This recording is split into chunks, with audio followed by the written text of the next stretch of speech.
No, man, but you gotta keep going. What am I gonna do, quit? That's not an option. You gotta keep on keeping on. Life's a garden, dig it? You make it work for you. So we got a 2018 Vauxhall VXR. Absolutely mint condition. I really like it. Love the colour. Common mistake with these Vauxhalls is customers see this and think I need my engine oil replacing, or I need my engine oil light reset.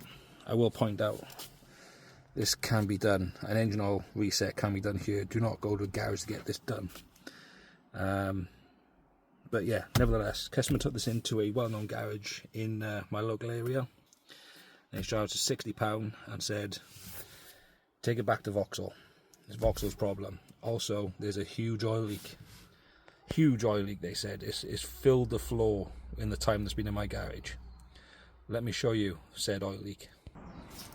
So this car is serviced by Vauxhall religiously every year.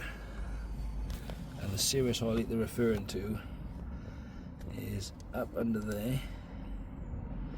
And what's happening is, I can see it's dripping down fuel line, sorry. And then it's running. Really difficult to record on the phone, beg your pardon, but I'll try and describe what's going. You can see down there in the distance, running on the sump, and then underneath. And I looked underneath, yes, there's a couple of drips, don't get me wrong, but it's most definitely not a serious oil leak. This was serviced in Vauxhall June last year. Customers not topped up the oil. They've also told me no oil has been added to this vehicle.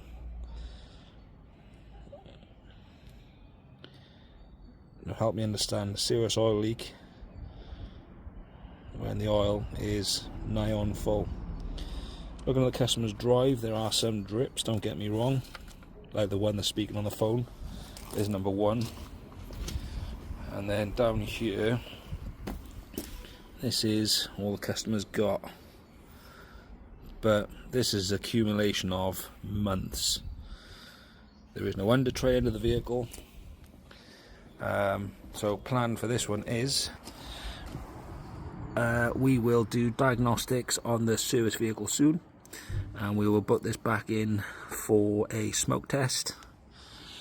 I prefer to take it down to the garage for a smoke test, because what I'll do is I'll pull some of these intakes off, block some areas, and we'll go from there. So back in the van now, hooked up with the Autel 908 Pro wireless dongle. Very nice, by the way, very fast.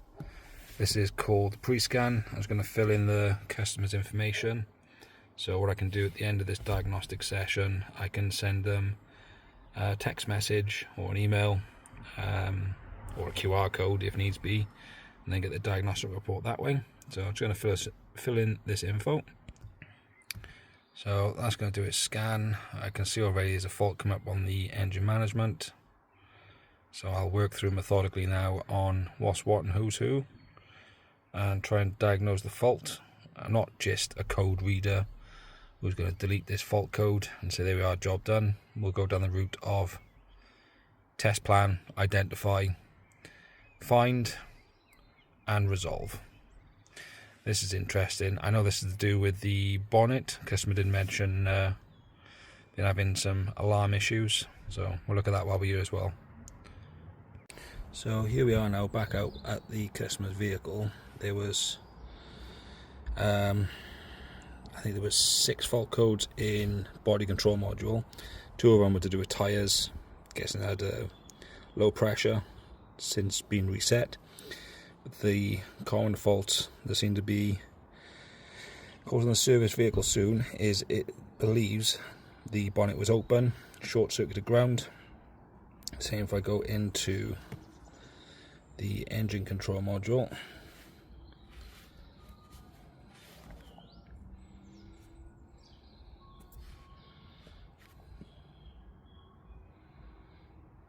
So as it stands now, the actual switch is out. It's really difficult, and bear with me. So you've got a micro switch under there, underneath the spring. There's a, right at the tip of my finger, a little micro switch. So when you do shut the bonnet down, it closes that circuit. But the faults that we're getting are, so this one is, because it's unplugged currently,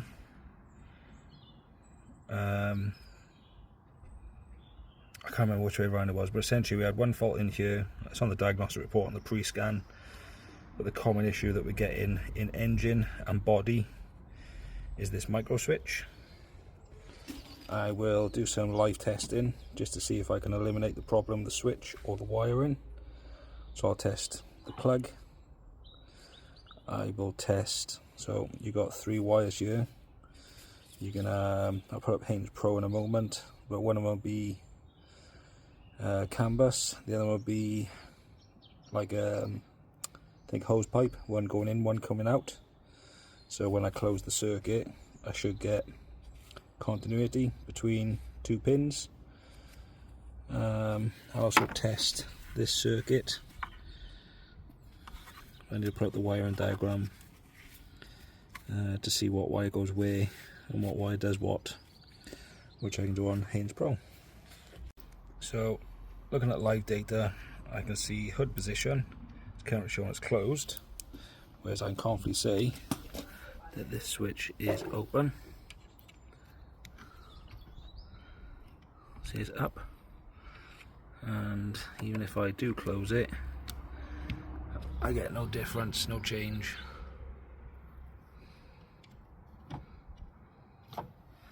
On that there, which leads me down the route of it's probably this switch as kaput. I'll test the wiring for that switch, and I'll check the pinouts of this as well. So what I was able to conclude on this one is 100% definitely faulty hood switch, which we can't replace. Excuse me, you need the actual whole mechanism. Sometimes it would work, sometimes it wouldn't. I've actually unplugged it for now because, let's do a quick explanation. So according to the diagram, that one in the middle receives a 5-volt reference, and when it's earthed, it will then say that the bonnet is open, and when it is live at 5 volts, it says the bonnet is closed. Now, while testing this wire, so I was testing in the plug, which I tucked up there, and testing this here. On the plug, constant voltage continuing in the right area. This one here, sometimes it would work, sometimes it wouldn't. So I called the customer out and I said, look, does it, when you're driving down the road, sometimes pop up to say your bonnet is open, please stop? And it says yeah. And I was like, right, well, what's gone wrong is this micro switch is thinking it's working, that's not working. So for now I'm going to permanently unplug it. So that circuit that's tucked up here is earthed, which means that this is showing that the bonnet is closed. So yes, the customer still gets service vehicle soon on the dashboard. Yes, the customer still gets the fault code, but the main thing is we've now identified the true root of the problem.